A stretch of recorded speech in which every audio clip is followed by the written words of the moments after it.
Can you all hear me? Yes. Well, now that Liz has built up expectations, I shall do my best to fulfill them.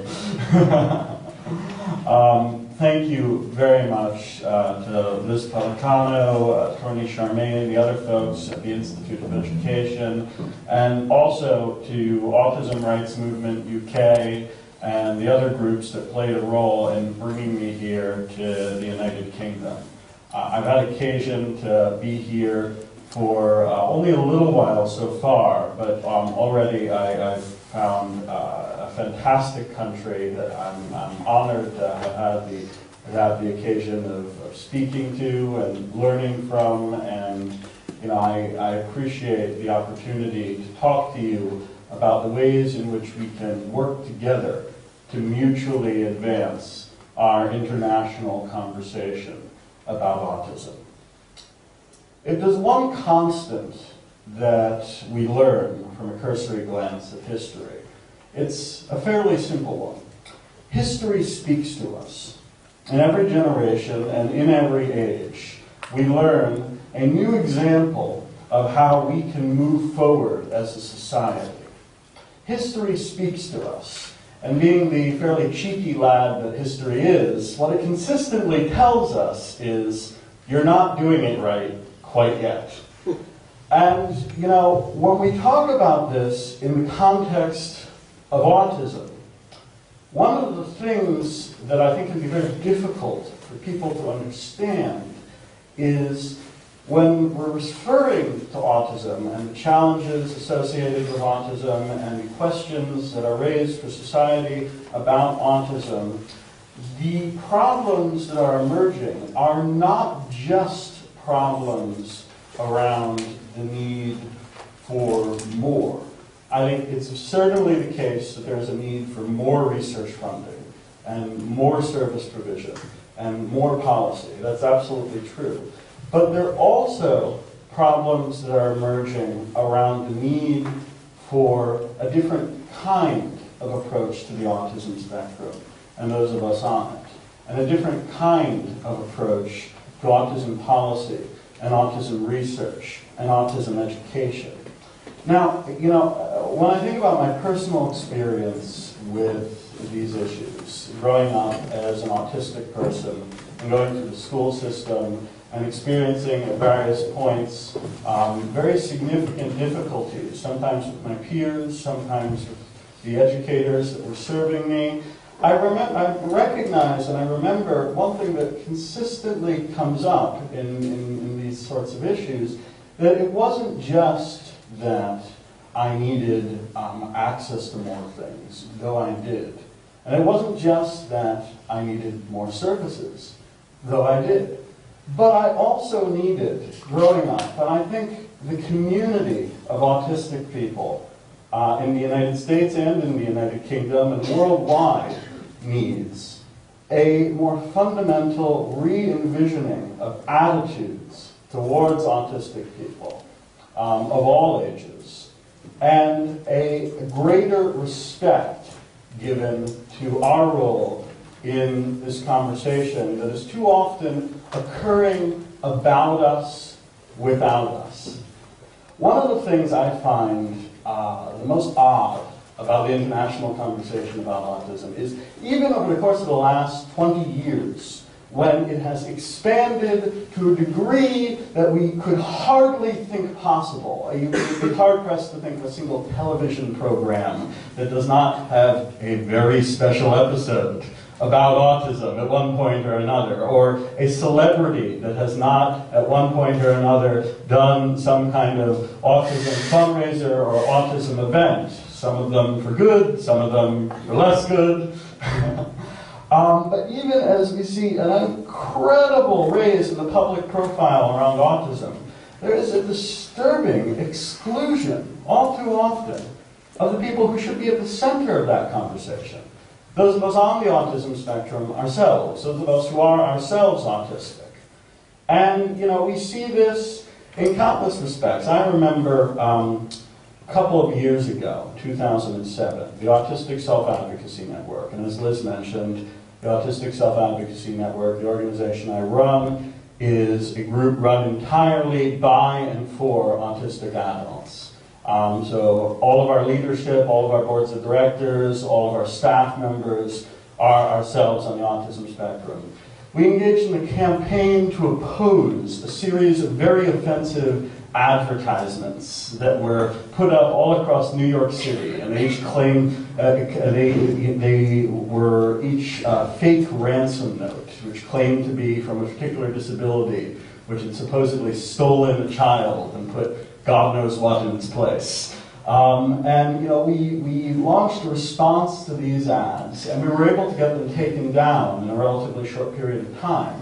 But what stuck in my mind wasn't just how offensive these ads were, claiming that people with disabilities aren't fully present in our whole own bodies, that we're somehow stolen away to some other place. That wasn't even what stuck out in my mind as I think back on that circumstance. What stuck out was a particular interaction we had with the media there. Now, we got a lot of media coverage, but at one point when UPI, the wire service, picked up the story, they decided, after a cursory glance at the story, they saw autism organization mad about autism ads, that they would run the story under the headline, "Parents of Autistic Children Angry About Ad Campaign." And, it's very odd to us because, well, we were very glad that there were a few parents who were supporting our efforts. They quoted a parent blogger and so on. The campaign was initiated, and it was made and primarily supported by autistic people ourselves. And sort of at the basic level, that was something that the media couldn't conceptualize. It was so outside of their frame of reference that autistic people could have an opinion about autism. It was unprecedented to them. And as a result, that cognitive dissonance led them to get the story wrong. And, I think even where there is an understanding that autistic adults exist, and, in too many sectors there isn't that kind of basic understanding. There are a lot of people who think, as Jenny McCarthy does, a great medical scholar of the University of Google, has been known to say that there is no such thing as autistic adults, it's all now, and that's the greatest proof that there's an autism epidemic, that there are no autistic adults. And it certainly surprises those of us who are, in fact, autistic adults to hear that. But even those who don't believe ridiculous statements like that, there's still a difficulty in many people's minds with understanding the idea that if you are talking about autism, if you are researching autism, if you are setting policy about autism, that you should involve autistic people and organizations that are run by autistic people, not to the exclusion of all other groups. We recognize the value of having our allies and friends, and the parent and the professional, and the family and provider and carer communities coming to the table as well. But from the beginning, and to also have at the table, organizations run by those of us on the autism spectrum ourselves. It's a very simple concept. It's a very simple idea, and one that is frankly afforded to members of any other minority group. We would never think to set policy about a racial minority with a committee consisting only of Caucasians, or to set policy on women's issues only with men. And yet, too often, the autism conversation unfolds without autistic people ourselves. Now, I'm very glad to be giving this talk here at the Institute of Education, and it's not just because this is a world-class university with a stellar reputation, but also because, quite frankly, I think that when talking about this need to see greater inclusion of autistic people ourselves in the autism conversation, it's imperative that we seek a greater engagement with the researcher community and the educator community. And when I talk about that, I think of a couple of things. Now, so much of the autism conversation is occurring with respect to research, with respect to the policies that are being said about research with respect to research funding, with respect to conclusions that are being determined by the research. And I think that's extremely appropriate. Research is an essential part of any meaningfully developed autism conversation. And yet at the same time, a great many people feel that research should be pursued on a wholly separate track from community engagement, from involvement with the broader community.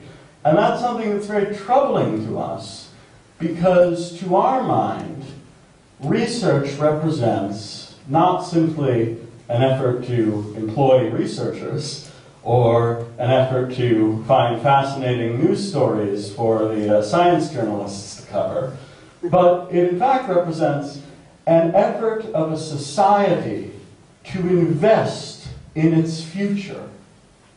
And when talking about research into a particular category, such as autism, it represents the priorities of that society with respect to that category, the priorities and the values of that society. And very often, we see some very concerning things if we look to the research world. We see, quite frankly, that while it is comparatively easy to acquire research funding for large-scale genetic studies, for example, or research around reiterating once again the many and varied perspectives and colorful perspectives on autism causation theories, it can be very difficult to acquire research funding and to see set as a priority efforts to, for example, improve the educational methodologies that are utilized to help prepare teachers to serve autistic students, efforts to address transition supports and how we can have evidence-based and research-based supports to help students transition into the world of employment or higher education successfully as they leave school. Or even more basic and fundamental needs, like research into empowering communication for the many autistic people who have communication-related impairments and currently are not able to communicate or who struggle to communicate. These are not the things that get funded, and this presents very real and very pressing problems. Now, we've tried to address that in the United States through promoting a model, and it's still very much new in terms of the autism context in our country as well, called community-based participatory research. And it's an idea that's taken from work that's done in various ethnic minority communities and low-income communities, and it adapts it essentially to the autism world.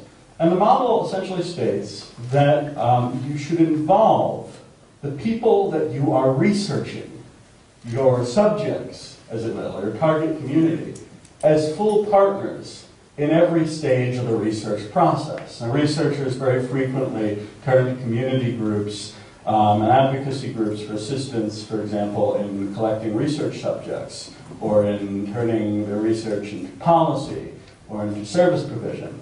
But on questions, for example, of study design, or the appropriateness of various measures and methodologies and tools, or interpreting data and its conclusions, very often there is not the same engagement of members of a community in a conversation as to what's occurring with regards to that research. And the community-based participatory research model aims to shift that in a very significant way by involving autistic people as full partners for each stage of the process. We've done this, for example, on healthcare access. As a result, we've come up with some exceedingly valuable information which we're going to be turning into tools for providers and for self-advocates on how to improve the relationship autistic people have with primary care physicians as well as specialty physicians, and ensure that we have full access to the broad range of healthcare needs. And we've done this by involving autistic adults through community-based research approaches. And one of the things we've discovered, which is very consistently important here, is that doing this does not have to contribute to a decline in the rigor and the strength of that research. So in fact, when done properly, when done in a context of a community group that recognizes the value and importance of expertise on the part of researchers, and researchers which recognize the unique insights that we have into our own condition, into our own approach to the world, this can improve the quality of research by enhancing insight that's available and seeing perspectives represented in analysis that would not otherwise be so. One of the issues which comes up in these types of conversations is one that I think is very relevant also to educators, which is essentially, what is the appropriate end to autism education?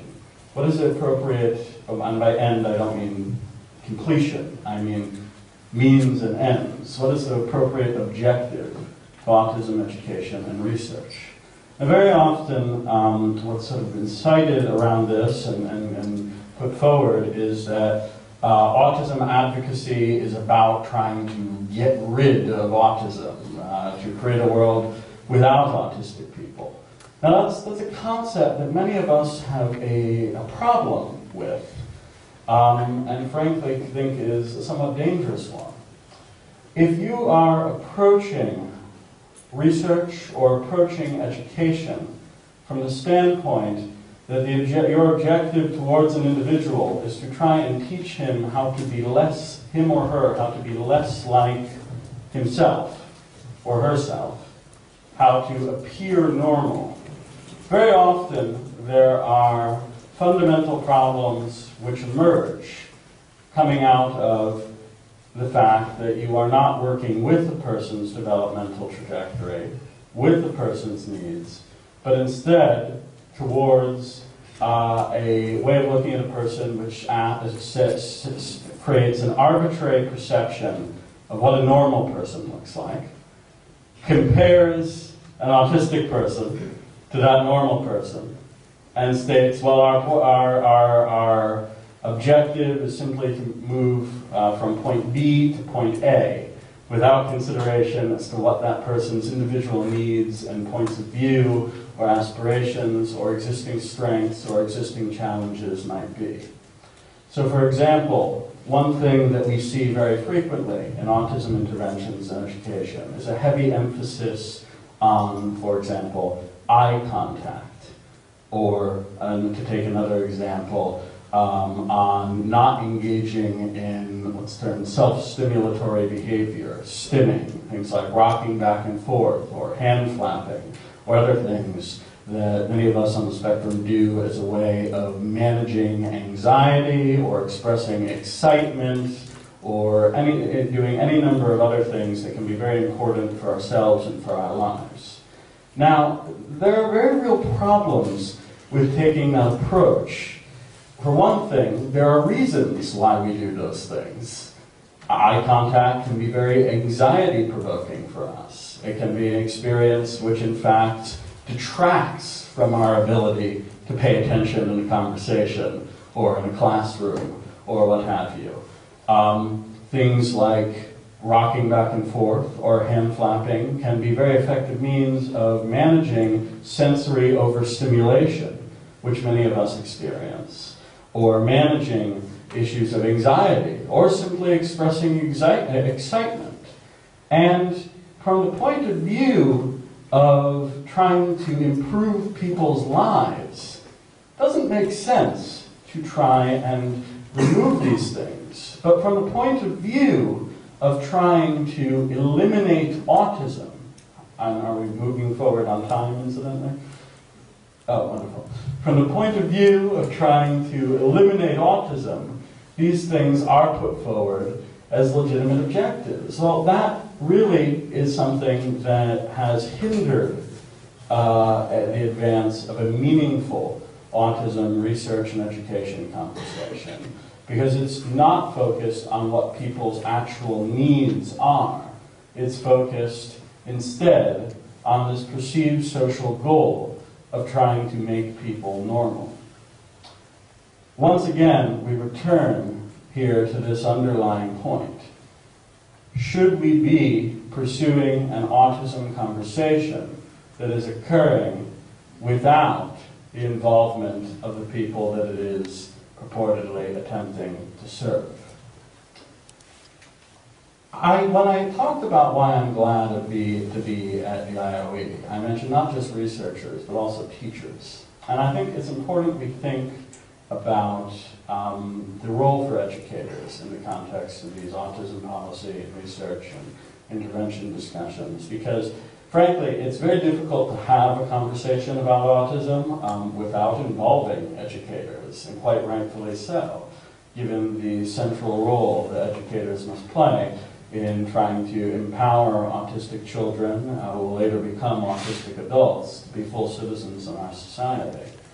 Now, many essential questions come up in the context of this discussion. We've talked a little bit about the need to really shift our conversation from trying to make people normal to instead trying to empower people to have quality of life, and how all the time we spend on enforcing an arbitrary standard of normalcy for autistic children and adults is in fact time we've wasted from what would be time more accurately spent on trying to empower communication for those that need it, or to improve independent living skills, or to generally undertake other efforts that are more directly related to our underlying mission of improving quality of life for my people and our family members. But the role for educators here is also a very critical one, because if we're going to state that our vision of society is such that autistic people should have the right, that we should have the right to be at the table in the conversations that occur about us, we should be applying that not just with respect to broad policy conversations. Self-advocacy should not be considered relevant only for the halls of power, Parliament, various executive agencies, or what have you. But in fact, it should also be considered, and even more so, relevant towards the more immediate question of how a person is supported in their day-to-day life, be it in school, be it at work, be it elsewhere.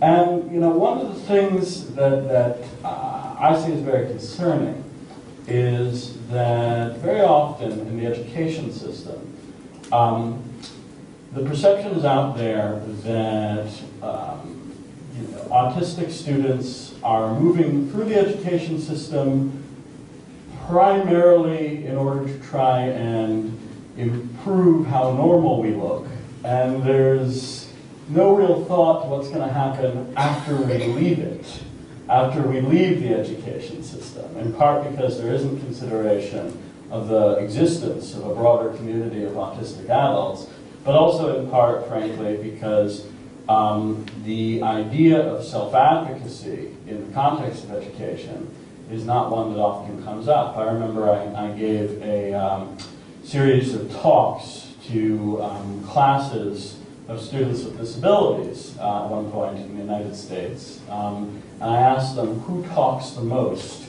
at your IEP meeting? IEP stands for Individualized Education Plan. It's something we have in the United States. Every student with a disability has it. It's a legal document which lays out what a person's educational accommodations and services should be. You have something, I think, similar in the United Kingdom.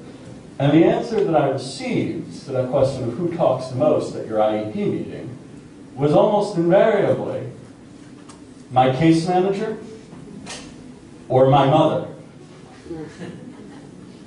Now, aside from all of the fascinating things this might say about the need to get fathers more involved in special education, which is a really interesting lecture all on its own, I think we have a larger problem here.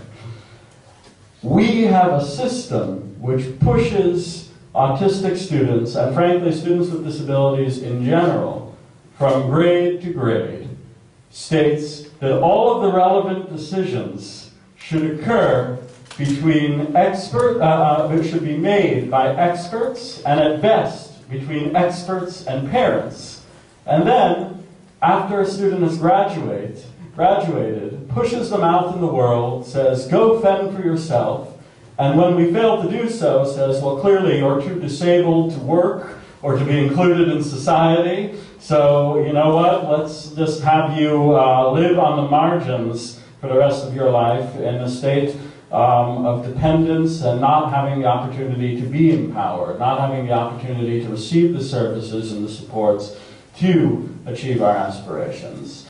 That's what we're dealing with here. We're dealing, frankly, with a fundamental disconnect between the skills necessary for success in life and our vision of what we are teaching autistic students as they go through school.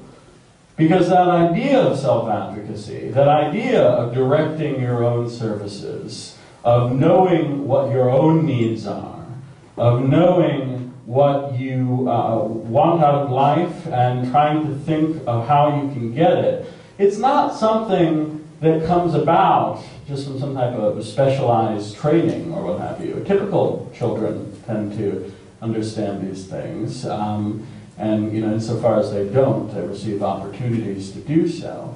It's something that comes about, frankly, from a broader experience of being included in a society.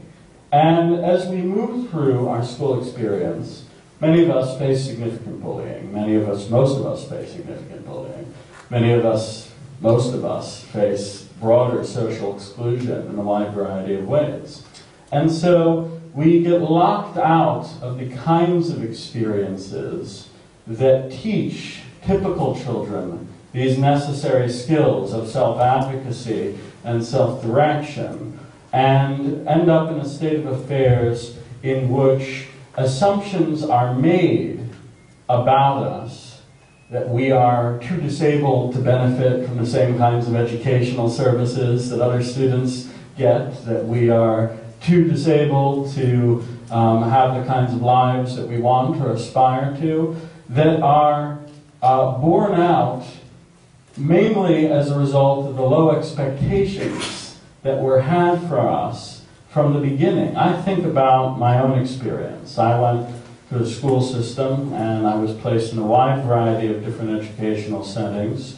And one of the things that occurred for several years was I was placed in a segregated special education school several years after I was diagnosed on the autism spectrum.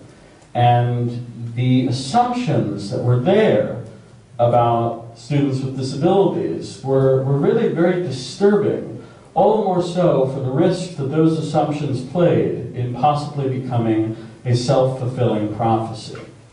We were told there from the very beginning that our primary emphasis in terms of what we were learning should not be on academics, but should be on trying to look as normal as possible. We had social skills classes, which consisted of things like people telling us that when people are happy, they look like this. When people are sad, they look like this. I would constantly wonder why nobody around me was ever happy or sad. Geez, the autistic guy is the only one with feelings. What the heck's going on? The grade, the content of the curriculum was 3 years behind what I had been learning in an inclusive school earlier. And, just in a lot of ways, those low expectations governed the kinds of lives that we were being steered to. I remember this school, they advertised they had a vocational education program. They got a lot of parents to agree to send their kids there because of the great vocational educational program. What was the vocational educational program? Well, they saved money on having to hire a kitchen staff by having the students prepare the food and wash the dishes. That wasn't what I wanted for my own life. But what worries me at a more fundamental level, because I was able to fight and argue to get into an inclusive setting and to be included and to return to a better setting after that. What worries me at a more fundamental level is that the other students who were there, I don't really think were that substantially different from me.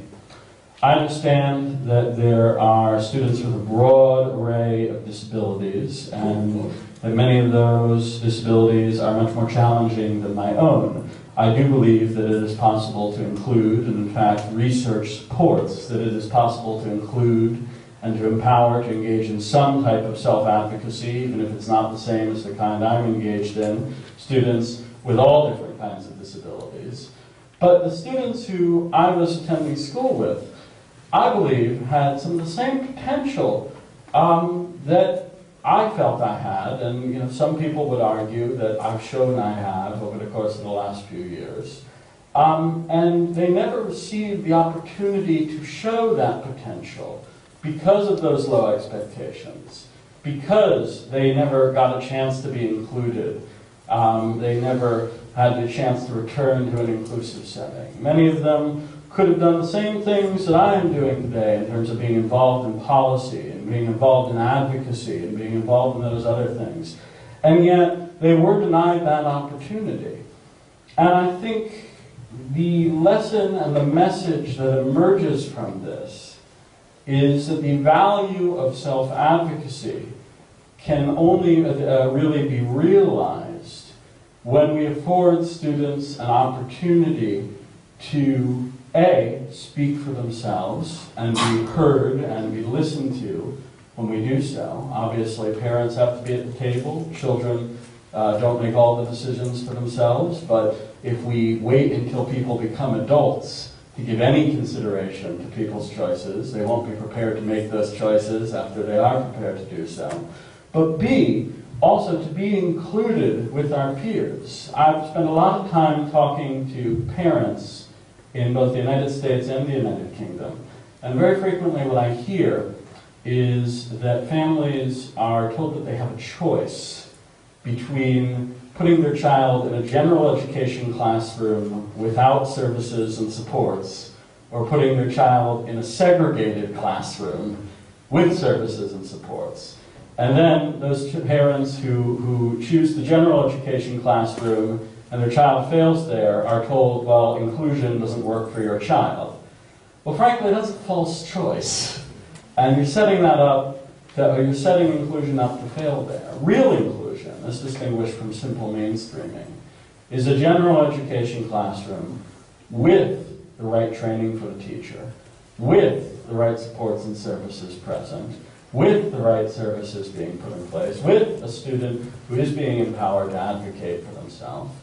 And I think very often when some policymakers or some groups say that inclusion doesn't work, or inclusion doesn't work for some kinds of students, or what have you, well, I say in response, well, have you tried it? And very frequently the answer is no. So, I want to leave some time for questions, but I want to put forward just sort of a closing message here.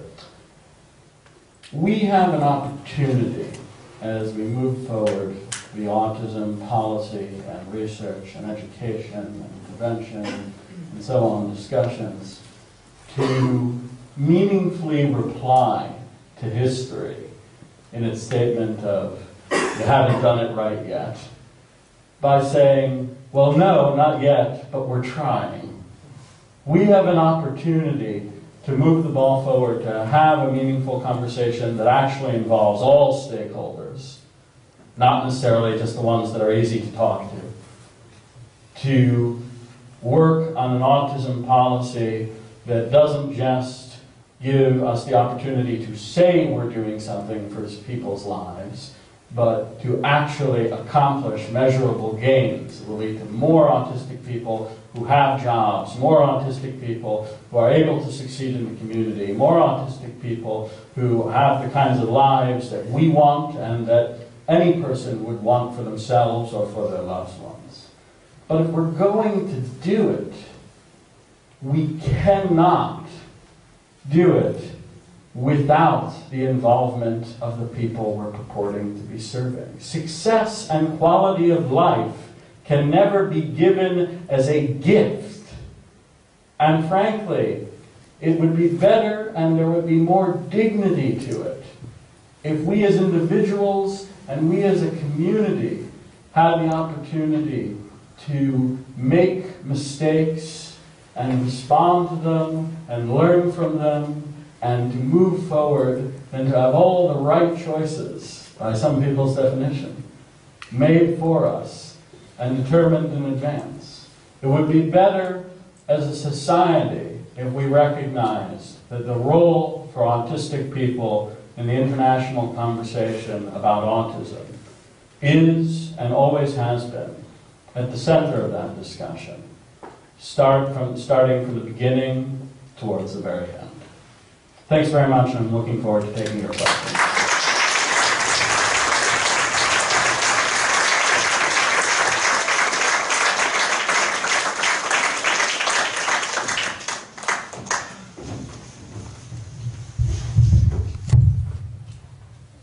Walking around all day. You've got a great country for walking. Our